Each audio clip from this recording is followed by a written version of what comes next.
Yeah, I just want to do a real quick video about removing the alternator on a 2007 Lexus IS250. I don't know if the 350 has the same type of alternator, but anyways, just want to show you guys. It's not easy, but it's not too hard either. As long as you have the right tools. Uh, well, first of all, as you all know, you have to remove the positive from a battery just to make sure you won't get shocked or anything.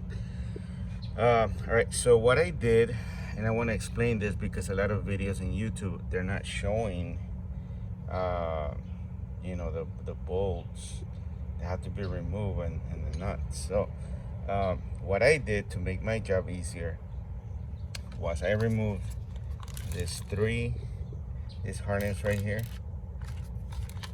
Harness goes like this, so it has three nuts. So there's one here, another one right here, and the other one right here.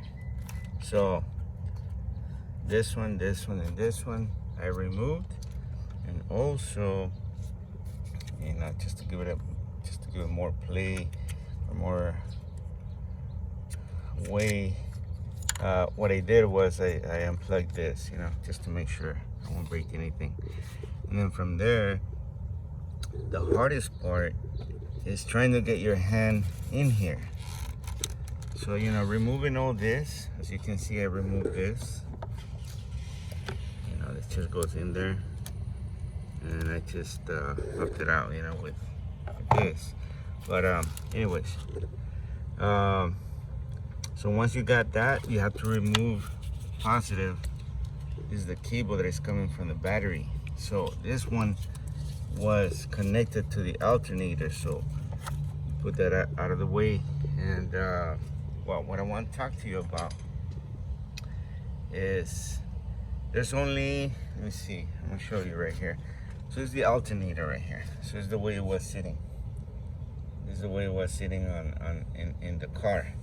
So it has this bolt, and it has this long one and a short one.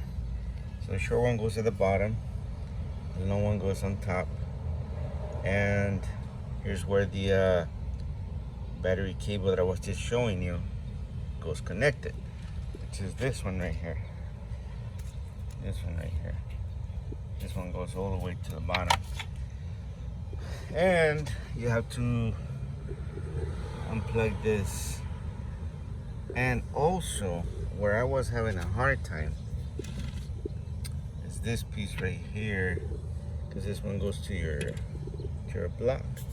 So this is just the way it is sitting right here in the car. So just imagine this one, you have to put your hand inside, and there's like other videos where you can where they show you how to do it. But yeah, so I was confused because I thought that I had to remove this bolt right here. But you don't have to remove that one. The one you have to remove is just a nut, 12 millimeter nut, I believe that is the one that goes right here.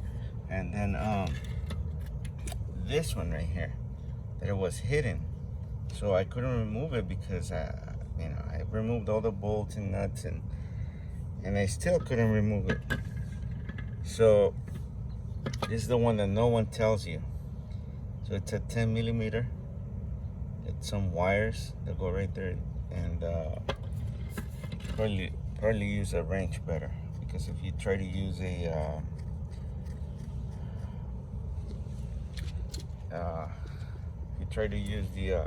a ratchet, it just won't work. It's really tight in there. So that's it, guys, and I hopefully can get remove this. So hopefully with this you can see the nut all the way in the back.